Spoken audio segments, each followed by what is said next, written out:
Hello दोस्तों, I am Deepansh Sharma. आज हम स्टार्ट करें part 10 that is to find the number is even और odd using if else statement. If else statement की help से हम कैसे फाइंड करेंगे कि जो नंबर है वो इवन है या ओड है।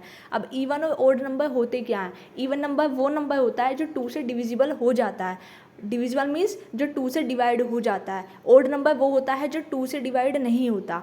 तो आइए हम स्टार्ट करते हैं कोड को। तो सबसे पहले हमने अपनी हेडर फाइल को इंक्लूड कर लिया है। उसके बाद हमने मेन फंक्शन बनाया है जिसमें हम इंटीजर टाइप का मेन फंक्शन बनाया है, जिसका रिटर्न टाइप हमने फंक्शन का इंट लिया है तो रिटर्न 0 देना पड़ेगा। गेट ch फंक्शन लिया है हमने to hold the output screen, और क्लियर स्क्रीन फंक्शन लिया है कि to clear the output screen so that कि कोई भी गार्बेज कलेक्शन वैल्यू हमारी आउटपुट स्क्रीन पर शो नहीं हो, एग्जैक्ट आउटपुट हमें दिखे। उसके बाद मैंने इंट में एन लिया है। एन वेरिएबल मैंने क्यों बनाया है? क्योंकि हमें ना सबसे पहले नंबर चाहिए, तो printf में हमने लिया कि एंटर अ नंबर। यूजर से पहले एक नंबर लेंगे ना, कि उस तभी तो हम फाइंड करेंगे कि उस नंबर वो नंबर इवन है या ओड है। तो हमने यूजर के थ्रू लेना चाह रहे हैं, तो हमने एंटर अ नंबर में printf फंक्शन में पूछ लिया यूजर से। स्कैनफ में हम वैल्यू को रीड कर लेंगे।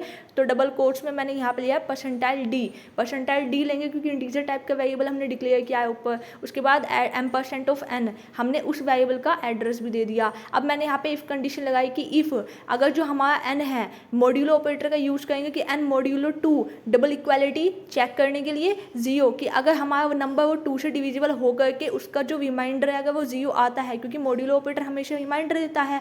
तो अगर ये कंडीशन ट्रू होती है तो printf में क्या लिख देंगे कि इवन नंबर, कि अगर वो नंबर 2 से डिविजिबल हो गया तो मतलब इवन नंबर। और एज कंडीशन में हम क्या लिख देंगे? Odd number. सिंपली सा लॉजिक है कि इफ नंबर मॉड्यूलो ऑपरेटर 2, कि अगर हम नंबर का मोड करेंगे किसके साथ? 2 के साथ, तो वो क्या देगा? रिमाइंडर देगा। अगर वो रिमाइंडर में 0 आ जाता है तो printf फंक्शन में हमने लिख दिया कि नंबर इज इवन। एज में हम printf फंक्शन में क्या लिख देंगे कि नंबर इज ओड। तो आई होप यू अंडरस्टैंड कि to check the number is even और odd using if else statement, कि आप कैसे इफ एज स्टेटमेंट की हेल्प से नंबर को फाइंड कर सकते हैं कि वो नंबर इवन है या ओड है। देखिए ये जो लॉजिक है, ये जो कोड है, ये एग्जाम पॉइंट ऑफ व्यू से और इंटरव्यू के पॉइंट ऑफ व्यू से बहुत ही इंपॉर्टेंट है। आइए अब हम इसको रन करवा करके देख लेते हैं। सबसे पहले पूछे एंटर अ नंबर। अगर मैंने यहाँ पे लिख दिया 7 तो आगे नंबर इज ओड। एक बार वो इवन नंबर के लिए भी चेकिंग कर लेते हैं। एंटर अ नंबर हमने दे दिया 56 तो लिखा आगे नंबर इज इवन। तो I hope you understand. Thank you so much and have a nice day. Thank you.